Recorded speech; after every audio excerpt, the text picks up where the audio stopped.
pleasing God requires doing good works. We must return again to Colossians 1 9 through 10, for it contains two more essentials for pleasing God. The first is fruitfulness.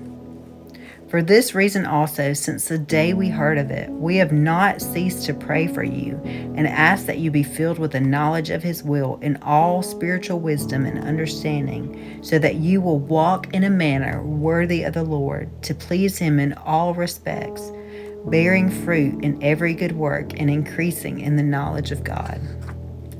Fruit is important to God. He is pleased when our lives manifest an abundance of it. Jesus said, "My Father is glorified by this, that you bear much fruit, and so prove to be my disciples," in John 15:8. Although the Bible speaks of many varieties of fruit, the specific variety of fruitfulness that Paul has in mind here is the kind that has to do with good works. In fact, he tells us that God actually prepared these works for us to do long ago.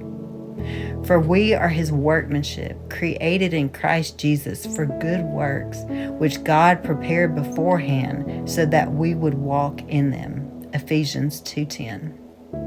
Good works, like all else in the sanctification process, are the result of what God is doing in our lives, even though we must take the initiative to bring them to pass.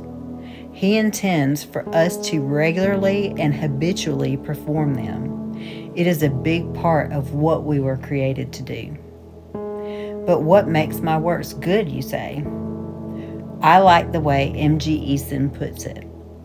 Works are good only when they spring from the principle of love to God. The moral character of an act is determined by the moral principle that prompts it. Faith and love in the heart are the essential elements of true obedience. Hence, good works only spring from a believing heart, can only be wrought by the one reconciled to God. Good works have the glory of God as their object, and they have the revealed will of God as their only rule. So godly actions motivated by a love for God and neighbor are the essence of good works. The Christian who pleases God is involved in performing a variety of useful ministries for others, be they activities of mercy, charity, prayer, or service.